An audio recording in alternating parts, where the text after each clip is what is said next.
A lot of people were just in Boston for I think it's the Bullhorn Engage, I think is what it is. I have not been up to that. It's a pretty popular conference. I know people come from all over. They've got, Bullhorn has a huge marketplace of vendors and software systems and add-ons, bolt-ons you can add into your system. So it's a pretty good event. However,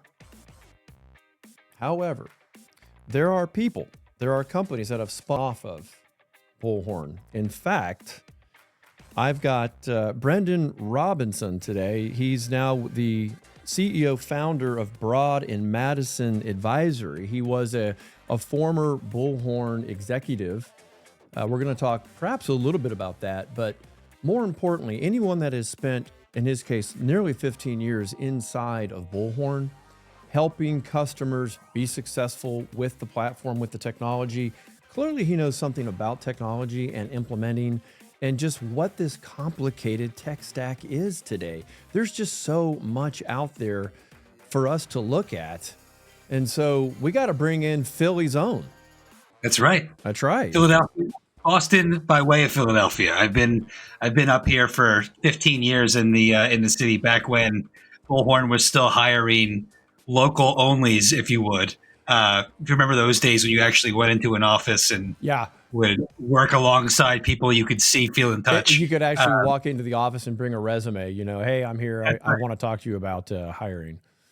That's right. But Boston has not dampened the Philadelphia in me. If not, it's only strengthened my resolve. I want to say we might be able to detect that in the accent. I'm guessing. I've lost a lot of it. I've lost to figure it out. I'm trying to tell if that's a Boston accent. I'm trying to figure out what am I hearing here. Yeah, unfortunately, I have two young sons who are struggling with their pronunciation of the letter R, but it's all right. I've done my best to hold on. You've got time, exactly. And humiliation will kick in, and they'll learn to figure it out. Exactly right. Well, it's kind of funny, you say that. I grew up. I don't know that I'm not sure if I've mentioned this on the podcast, but my mother and father, they met on Broadway. So he was a choreographer and she was a dancer, and he was from Georgia. There's no way he was going to have a Southern accent. Not going to New York. He was not going to. So He dropped it, and my mom never had one. So I grew up in the middle of Redneckville down here in Georgia, out in Gwinnett. Gwinnett is a huge little county now, but when I grew up there, I should have had the worst, if you want to call it Southern accent, the worst. But yeah, I'm with you. You pick up those local idiosyncrasies, and it's hard you come up with this hodgepodge accent. If you went back to Philly, you would dial it up. It would just suddenly slip in, and you would have it. That's just kind of how it comes in waves. But I use the word wicked a lot, so it's Boston's rubbing off on me a little bit. It's only taken 15 years. Well, it's hard. You've been there now for quite a while. So, what was your inspiration for leaving? If you don't mind us going down that road. I mean, you had a very successful career at Bullhorn. You were an SVP. You were definitely in leadership. So, what was the inspiration for you to form your own advisory firm to help other poor staffing companies, navigate the world of tech?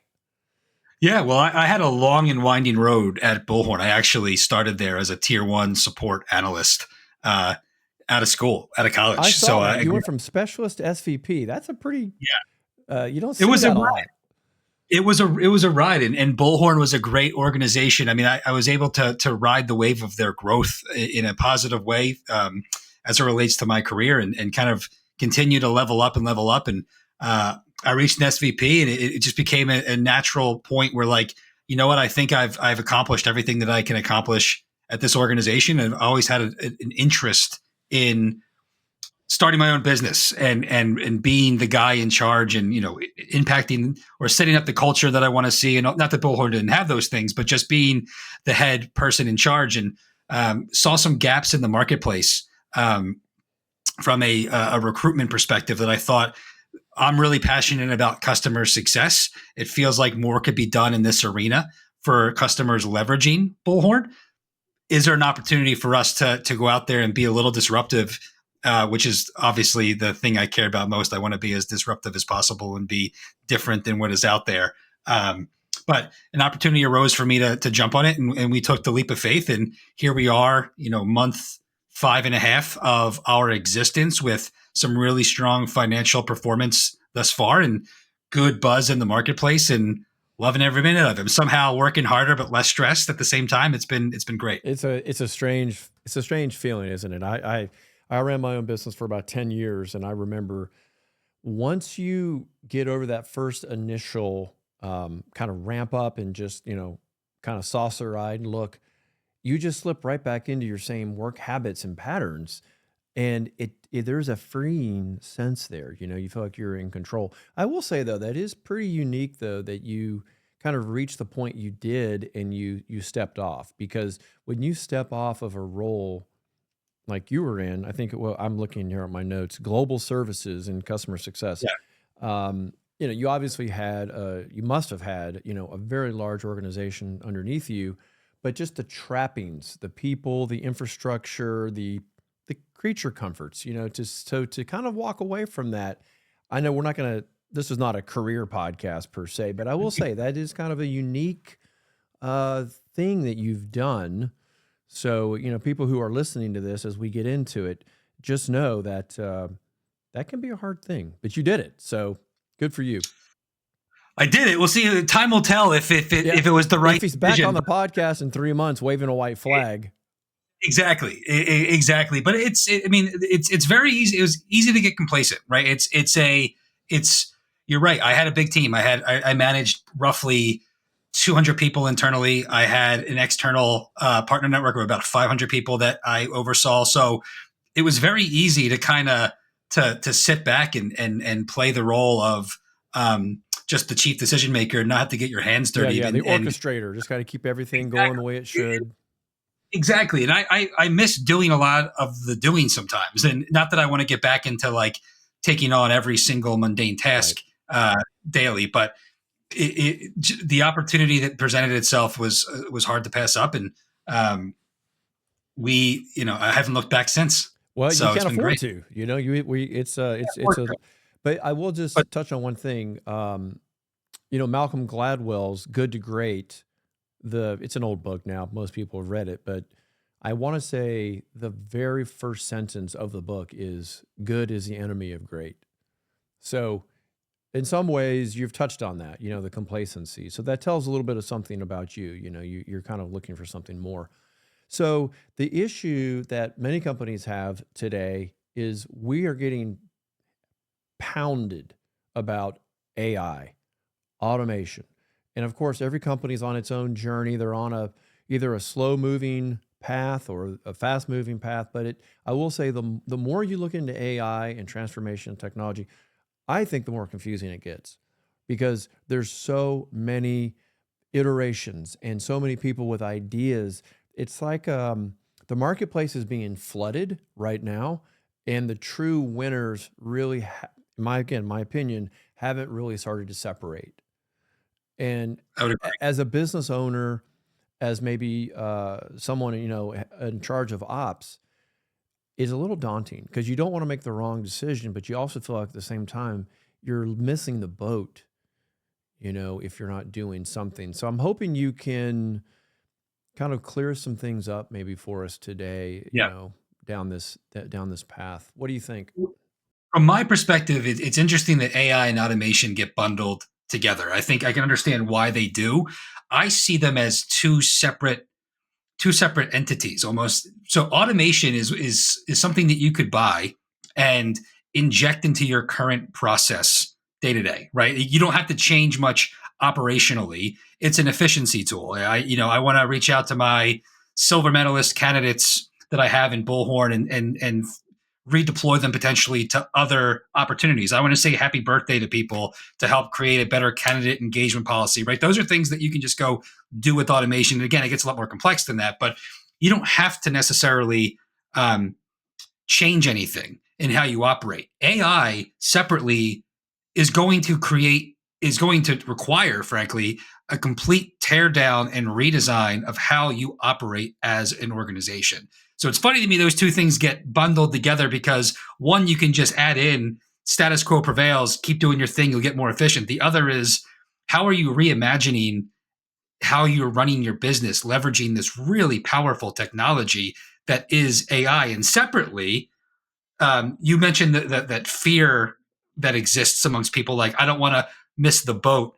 Um, I don't get why AI is the thing that people are deciding to die on in terms of their preparedness or needing to be prepared. Where it's before, like the amount of overbuying of technology in this area is crazy. Like you talk to any customer, they're like, I have like all these tools I don't use. So talk to me about adoption.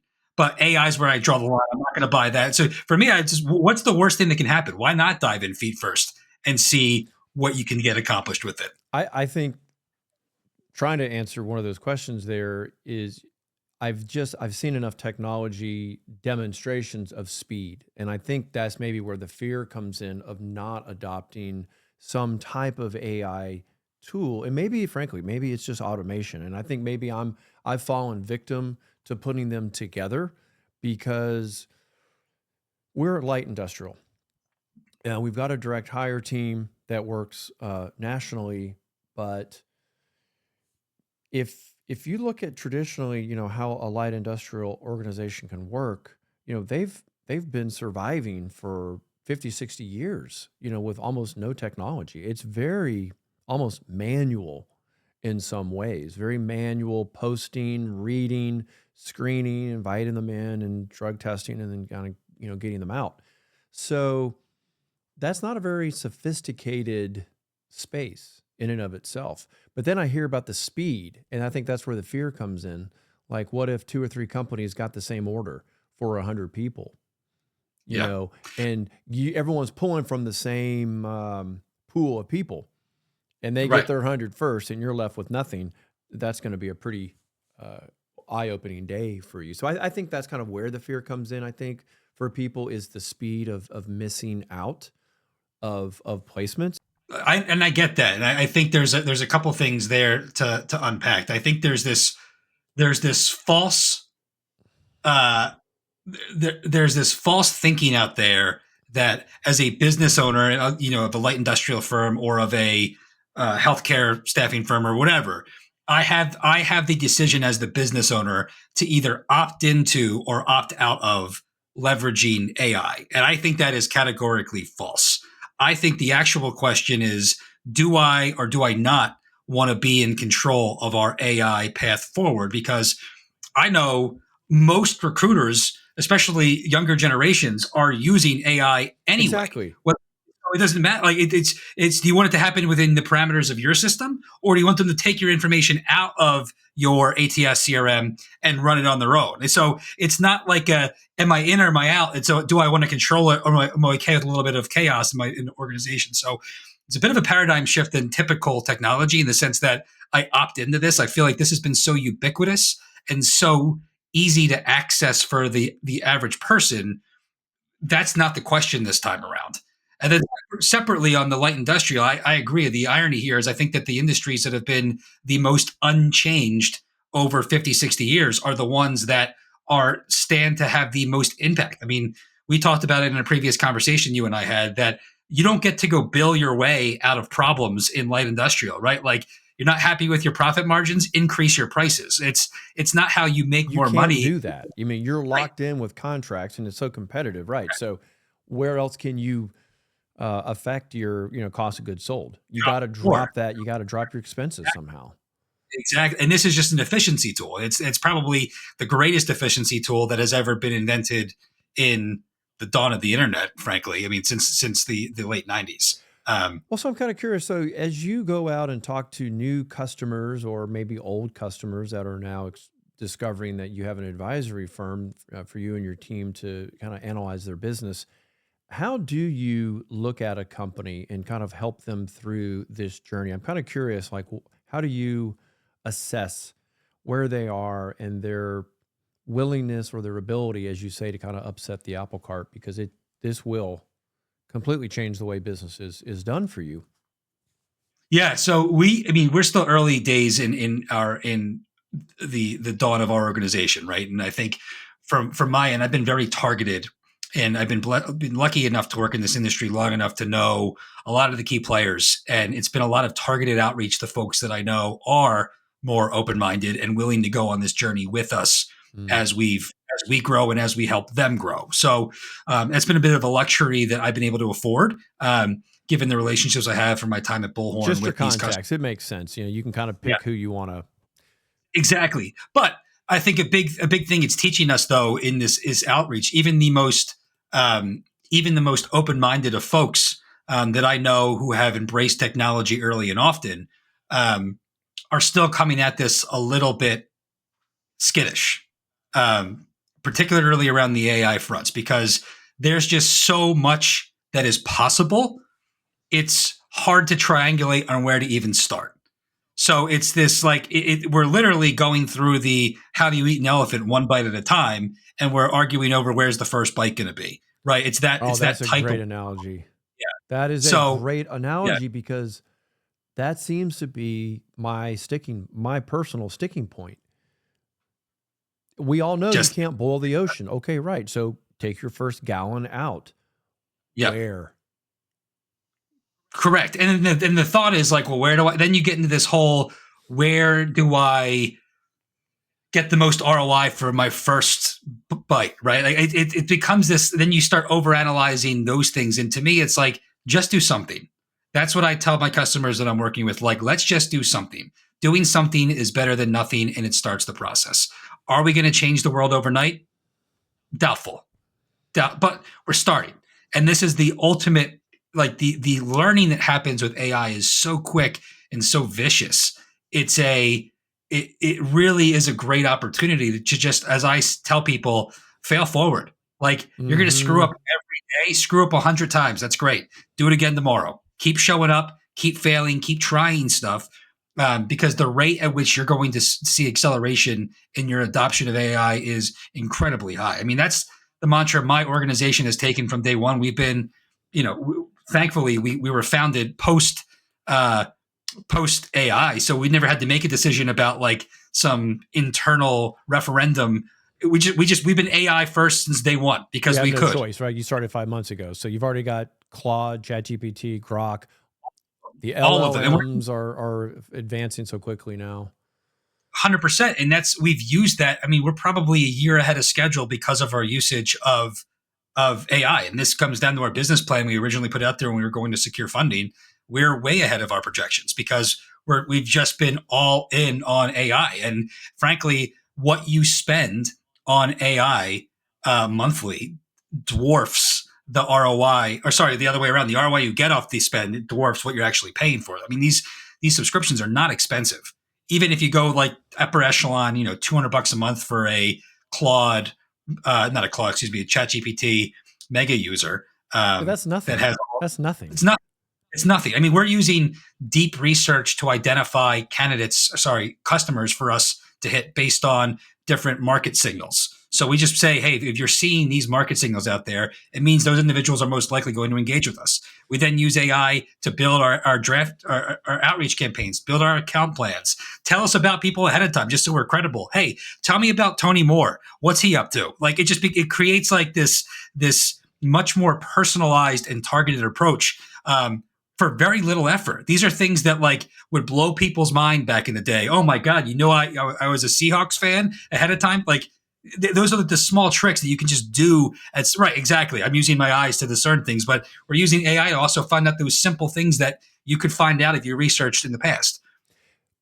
I wonder why I did make the mistake, though, of trying to put AI and automation together. What can you maybe just can you kind of just pull them apart for just a minute? Maybe Yeah, give us some I think examples of this is an automation, a transformation that you need, and then let's talk about what an AI transformation looks like. sure. I do think they're linked. And I think it comes down to data. And I think one of the biggest things that you're going to see is data quality matters for both, right? You can't have a terrible database from a data integrity standpoint and expect automation and AI Correct. to cure all of your problems. So I think it comes back to having clean data allows for automation. Therefore, if you can get value out of automation, your data is probably good enough for you to get value out of AI. And I think that's where the line that connects them is overall. A good example for automations is I look at it, and this is an overly simplistic view of the world, but automation for me is if this, then that, right? If I do this thing, then this other thing then happens, triggered off that singular event, right? Again, that's a gross oversimplification of what automation is. Whereas AI actually can operate on inference, right? Like I kind of see where you're going. I can connect the rest of those dots.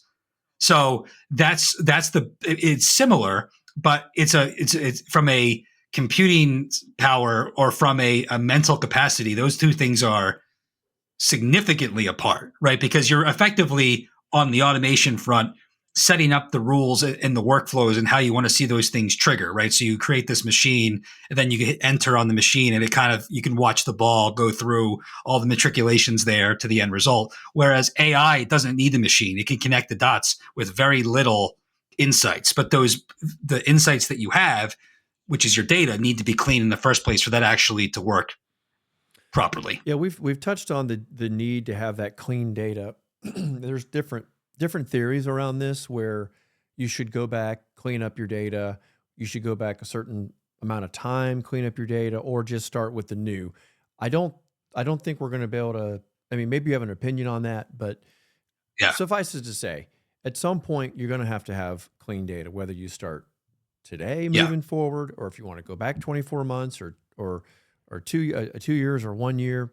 At some point, you're going to have that clean data so your automation works. And then that lets you start moving into the AI. So what are some practical AI advancements and solutions that you're cooking up, that you're thinking, this is plausible, this is doable, and this is going to be a big benefit for the staffing world?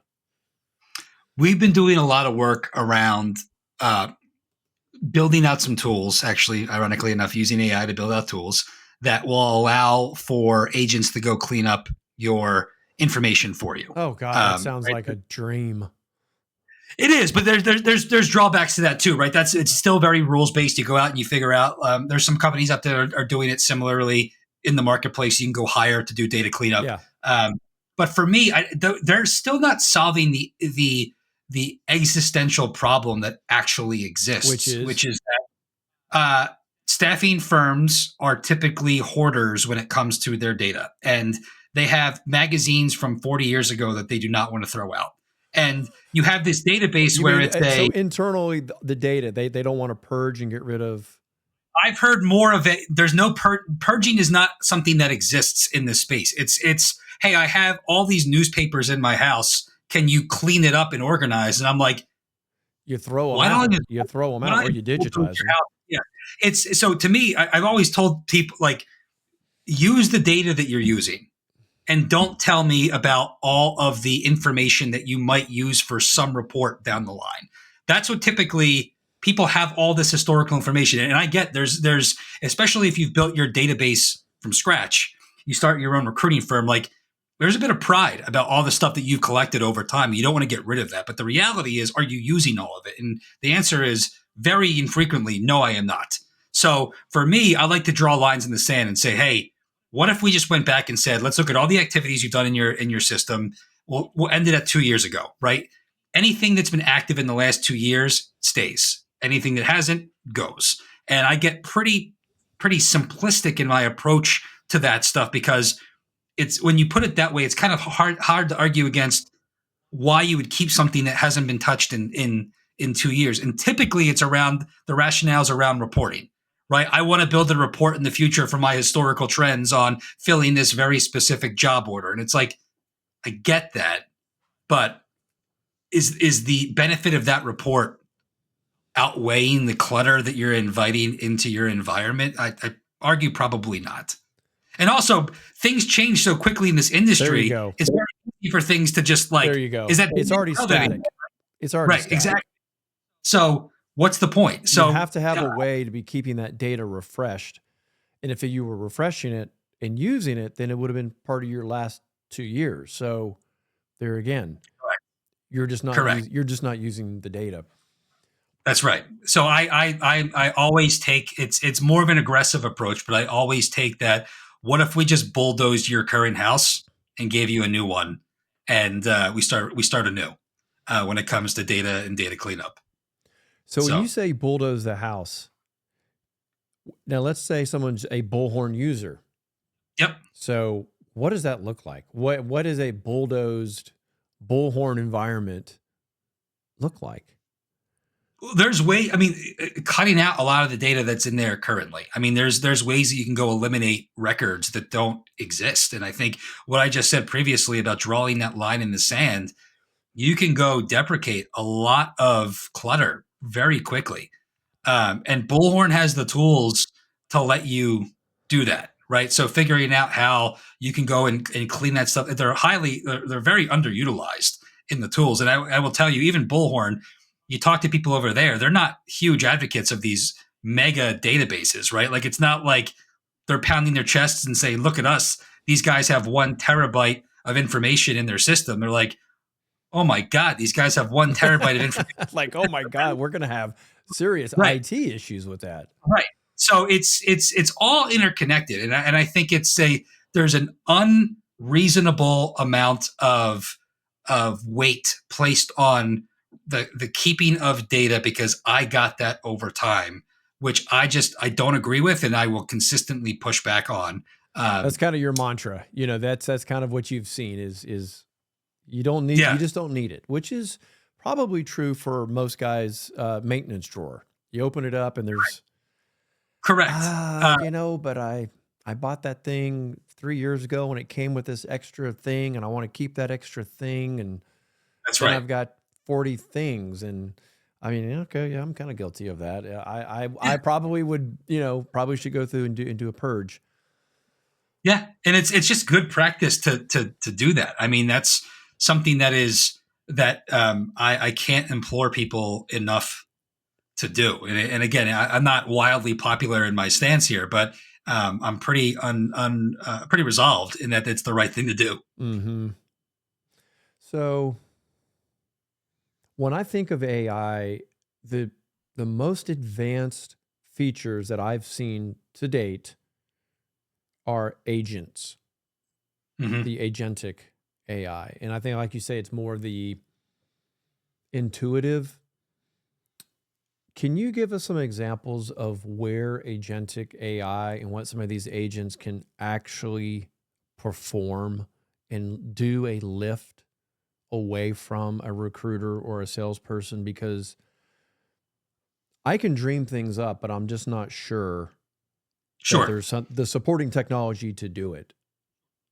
There was some really good content and presentations at Bullhorn Engage this year, specifically around this, that resonated with me a lot. I would tell you that the main one that really stuck out to me, it came down to candidate experience. And I will say the reason why people haven't embraced the agentic AI is because they think there's some great experience that's going on right now.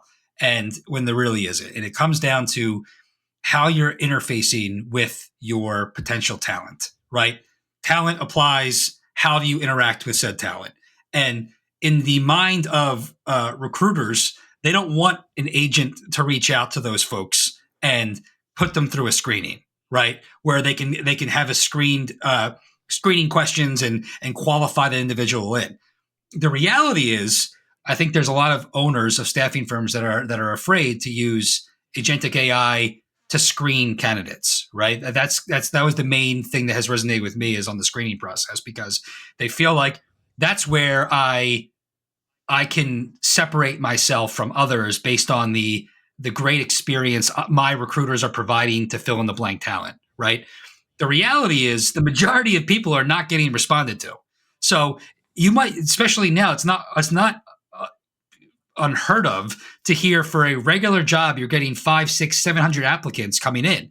And the reality is, if the recruiter's doing that, they're just taking the most recent ones off the top and responding as fast as they can. They're probably only getting through 30 to 40 of the people in there, finding their diamond in the rough and moving on. The agentic AI is actually going to go through all 5, 6, 700 people and come back with the actually best qualified folks. So the difference here is that you're allowed, and then you can have the recruiter actually focus on all the value added tasks that happen after you sort through those piles, right?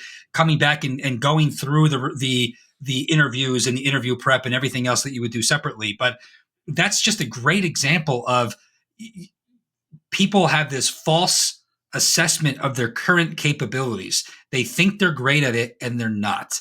And they're because they think they're great at it, they don't want to accept agentic AI. And if this realization that, listen, the majority of people that apply to a job from my organization never hear back is a horrendous candidate experience. Oh, And that's happening all over the place. So why not embrace? And it's not like these people are getting, the voices you're hearing with agentic AI are so far advanced now. It's hardly even you can't even discern it from a real person. And as a candidate, do I care that I'm speaking to an AI agent? No, I just care that I'm actually being listened to and my information's being tracked and I have a shot.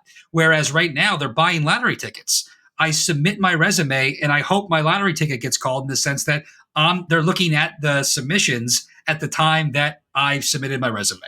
yeah. I would argue that the bias is taken out. Also true. Also true. Because if you are having to screen through so many, you're having to make some decisions along the way of who to skip and who to put in the call pile. So That's right. The agentic AI takes all that out. We're going to contact everybody. As I guess I'm sure with the agent you can set it up. They have to meet the requirement. So you're not going to call or interview 600 people if only 200 of them meet the requirement. So there has to be there's obviously a threshold, right, that is reached, and then the screening process starts. Correct. But even still, you can have agentic AI reach out and say, here's the reasons why you're not qualified. You're getting passed on because of this specifically. And they're like, oh, yeah, you're right. I know. Correct. The difficulty now is that, and I had a former colleague of mine at Bullhorn posted this on LinkedIn recently, but now you're seeing an influx of part of the reason why it's so hard to get a job these days is that a majority of the applications are from AIs themselves. So to jobs. So now it's like you have the AI vetting the AI to find out who is human, which is a pretty interesting dichotomy that's evolving. But I just had a podcast. It just came out not long ago, but it's on detecting deepfakes. It's a big problem, particularly in the IT world. That's really on the IT side. But aside from having to vet, using technology to vet where technology is involved, are there other aspects of AI that you're excited about that you think are legitimately ready for staffing companies to use outside of the agents? Because I think we could probably go for quite a while just on agents because they're specialized, right? By function or by a need, and then you can put an agent on top of them to kind of coordinate all the actions of agents. So maybe can we set agents aside? Or are there other forms of AI that you're seeing that you're excited about? Setting agents aside, I think from my perspective, we're getting the most bang for our buck internally here. And what I've been working with my customers on has been on the sales side. So not prospecting and using agents to go out and prospect for me, but how do I prepare my team using AI to give them real world experience? So even things like mock phone calls, using AI to have mock phone calls for new sales reps on my team, they can come in here and actually cut their teeth, get up to speed on what good looks like, and have a real back and forth conversation that we can tailor, and the AI learns more about how we operate and can give some curveballs in there and making them more successful. So that's one area. Another area on the sales front is, I mentioned it earlier, is around building account plans. How do you build a target account and build account plans around the customers you're trying to go figure out how to penetrate? We've had immense success using that. And these are things that took forever back in the day to put together, right? You take a week to come back with an account plan on, I'm going to go talk to ABC company. Here's all of the decision makers. Here's my, order of attack for how I'm going to reach out to them. Like, this is all happening instantaneously now. So I'm really intrigued and excited on the sales side of things because I really think that's going to be a huge step forward. So let's talk about the account plans, because I do remember those. You'd get a huge Excel spreadsheet, and it was like, here's the company, here's the target, and then you'd have 15, 20 columns of information and data points that you were trying to triangulate to get to that person, and Yep. action plans all through it. It's definitely a real snoozer to have to put something like that together, right? I mean, you want to just let's just go. Like, I'm an activator. That's one of my Clifton Strengths finders. That would kill me. Can I just start? Can I just attempt to make a contact with this person? So Let's take that down. Let's take your activator status down, right? okay. You want to just forget the account plan. I want to call. I'm Tony. Or no, but if the plan can be created, really quick, and then I can start on it, that'd be fine. But go ahead. What's your thought around that? Well, first of all, the account can be created really quickly. I think that is that's the beauty of it, right? To your point, I just want to start calling people. Very minimal input information wise will get you to the result of, hey, Tony, here, if you're going to start reaching out, this is the best order of operations to do so. Here's the people to talk to. Here's how you penetrate. Here's the strategy. That can all be done via AI right now, which is incredible. Separately, let's say you just want to get out there, like, you're in the mood, you wake up, I want to do some prospecting on LinkedIn. Something in terms of, let's say, the account plan aside, you just want to see which of my tactics have been the most successful. You can actually download all of your correspondence off LinkedIn, which we did. We downloaded every correspondence we had and had AI analyze what's the best way for us to reach out to people. Like, what is working? Like, what is working? What is working? What's the highest rate of return from the way we're crafting messages to how we're crafting the sentences and the call to action and all of those things? And it gives us the data. So the nice thing there is you're not losing the human element. I'm not asking AI, I'm not building bots to go into LinkedIn and message people. When you hear from me on LinkedIn, I'm the one on the other side of the keyboard. But it's great to know what works better and what doesn't. And when I talk to this type of person, what's the type of message I want to send them? And LinkedIn, just intelligence. Exactly. And it's been huge in those areas for us staying ahead of the curve. So that type of AI support, is that something that has been created there at your advisory, or is this a off the shelf purchase that then the customer can use? We have created it. Since we don't have any products, we're a service at the end of the day, right? We're not giving you anything. But for me, that is something that we've built, that we provide to our customers to help them as a service to get set up.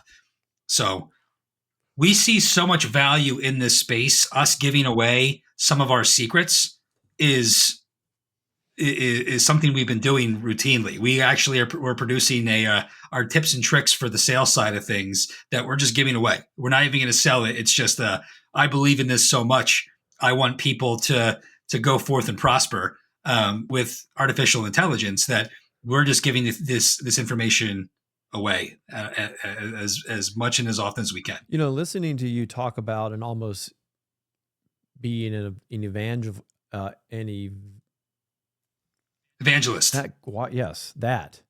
For AI, it takes I think you've brought it in such a way that there's still the human touch behind it. Because I do think there's this fear or almost an overdependence on using AI rather than your own creative ability, your own creative juices to come up with something. Correct. How do you balance that, your own creative insight and inspiration, with the desire to type in a few prompts and have something created for you? Do you feel like you're losing something? Do you feel like it's like a thought partner? Where do you fall in that connection between the two? AI has allowed me to act on my creativity more than I ever have. And it's the nice thing is ideas are easy to come by, execution's a lot harder. And I think this AI has allowed for ideas to translate into execution in a way we've never seen before from a lack of friction going forward. So I have more time in my day to be creative, to think about where I want my business to go and transform into 6, 9, 12 months from now than previously. When when you had to do all the doing during the day, you have so many tasks that have to get done, but they don't really require your thought leadership and their creativity to solve. It's just like, it's got to get done. So I got to do it. Being able to have AI solve for a lot of those things has opened up the aperture immensely for me in terms of the creativity aspects, and also helps me unlock my creativity when I'm blocked, because sometimes you can put in like I have an idea but I'm not fully there. I want to bounce this off ChatGPT or Claude and see what it comes back with, and it really helps get the creative juices flowing again, because it's like, all right, I see where you're going with this, try this instead. Sometimes the answers are horrible, and I think honestly that's been the number one. That's The what I number find. one.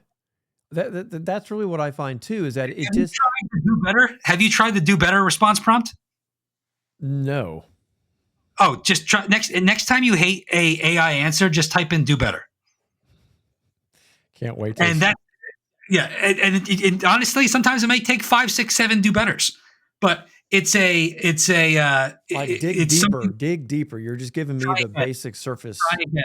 Exactly, and it will learn. You'll be impressed at how quickly it learns where you want to go and starts connecting those dots. But to me, it's just been Now, I haven't used it's that been one. I do like that, but a lot of times better. Yeah. I'll yell at. I'll say that's a horrible answer. I'll just This is why I don't think AI is replacing people at the rate that some fear mongering people might make think you were like.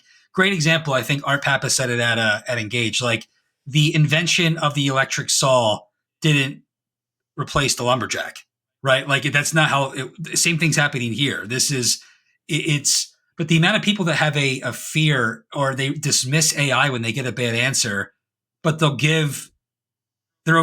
tolerate stupid answers from their colleague all the time. It's like, what's the difference here? or just not You're getting a response at all from your colleague. right. You're super patient with this person who has demonstrated that they're never going to learn, but AI gives you the wrong answer one time. And you're like, this is the stupidest thing I've ever seen in my entire life. Never using this again. Like, it's just funny that people can be that different. Right. Well, I think Same they're problem. looking for a reason to brush it off. I think that's their. I agree. I think they're taking it through their justification model. I think that's what that is. That's someone who doesn't really want to adopt it, Correct. and they're going, "See, I knew I knew that I was going to waste my time with this. I don't even need to do that."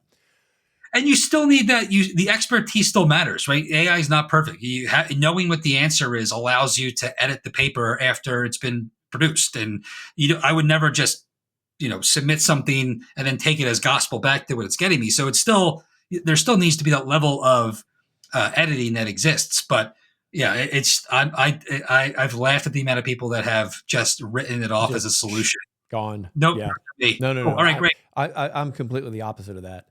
I know we're probably running out of time, but you mentioned you like the role that AI can help in account building or account plan. Yes. Do you have a couple others you just want to drop? Maybe we can come back and talk about them again in the future. Yeah, signal monitoring is the big one. So finding out which of your customers are most likely to be open to your outreach and why, right? So that's kind of tip of the spear. Which customers are ripe to be sold to Intent. based on intent right now. They're going through an event, right? That's they just huge acquired right now. Intent. If you've ever had to buy data from anybody for whatever reason, boy, they want to sell you the intent. 100%. So that's a big piece. The account plans is another one. The training aspect for your salespeople. I like that one too. I like that too. The phone practice, account plans, intent, or signal monitor. I like that, signal monitoring. And even use AI. I mean, how many staffing recruiters get brought in and their training is, here's your desk, figure it out, right? You let AI train them. Like, not even the mock phone calls. Just say, hey, create a 3-week comprehensive training plan based on what you know about my company for a net new salesperson. Go get me videos they should watch on the industry, walk them through. I just did that. I literally had a guy come in, our team in South Africa. I said, I'm terrible at training people. I'm the worst.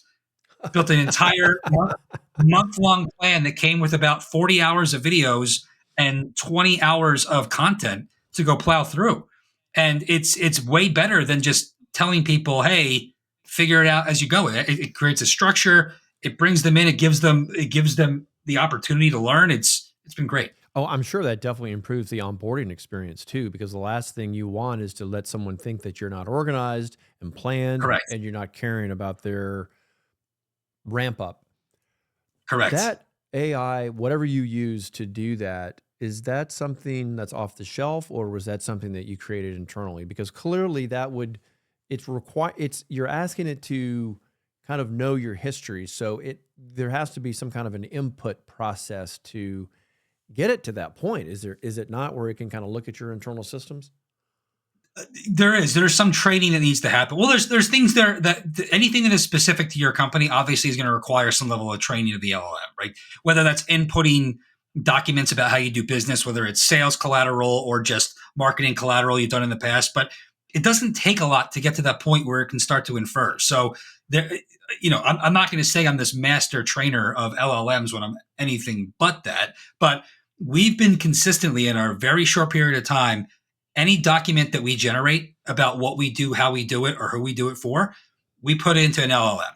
We put it into ChatGPT just so it has that as a reference point.